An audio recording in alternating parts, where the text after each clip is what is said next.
It's now my great pleasure to introduce Craig Seitam. As someone who's worked in tobacco control, I can speak about the evidence of studies that have been gathered by health experts over time.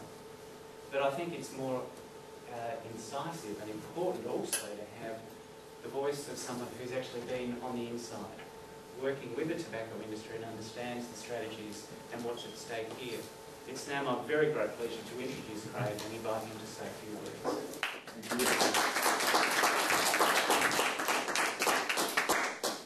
Thank you, Todd and Fiona. Ladies and gentlemen, I've been in marketing now for a little bit over 27 years, and 4 of those years were spent in the tobacco industry with Rothmans of Pall Mall, which later became British American Tobacco, starting in Queensland, then moving to Victoria and New South Wales. At one stage, heading up supermarket sales valued at around about $250 million.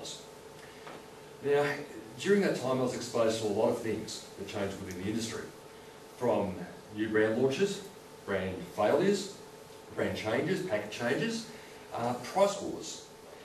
But there was one thing that probably caused more panic than anything else, and that was in the mid-90s, the original introduction of the new health warnings, which took up a third of the back of the pack and the front fascia. And to understand why that, out of everything else, caused the most concern is to understand a little bit about the psyche of the target market, the smoker. Unlike most brands or packets or things, that packet of cigarettes is never out of reach of the smoker every waking hour of their day. They are never without it.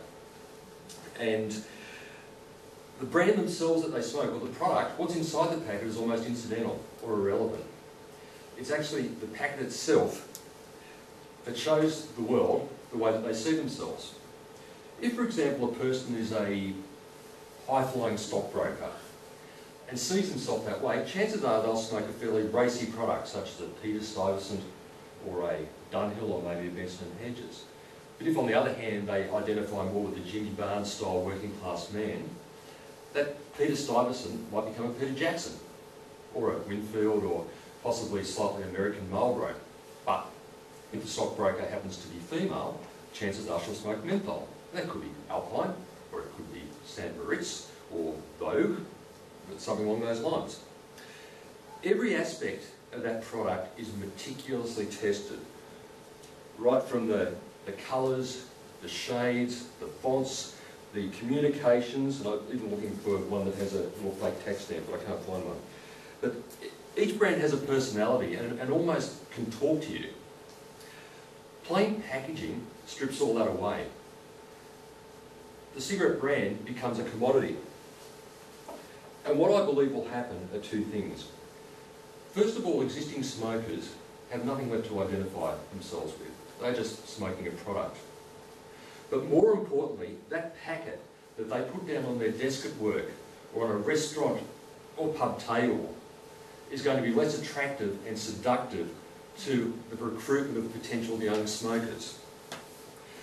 Packaging is important to most brands, but unlike the tobacco industry, most brands have the ability to advertise and communicate elsewhere.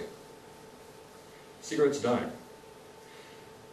Going back to that panic that I was talking about before, and this was something that was hammered into me, the tobacco industry over time expected that eventually they were going to lose all their means of external communication, and by that I mean the point of sale advertising material, the messages that appear above where the packs sit.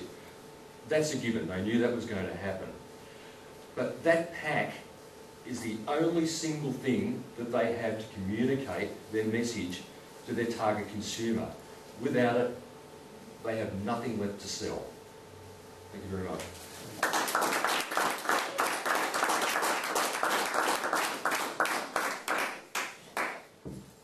Thank you very much to Craig, and I'm sure you have a number of questions for him as we do. So that concludes our presentation this morning. Both Todd Harper and Craig Seitam are available for further media comment. So thank you all for coming and support plain packaging.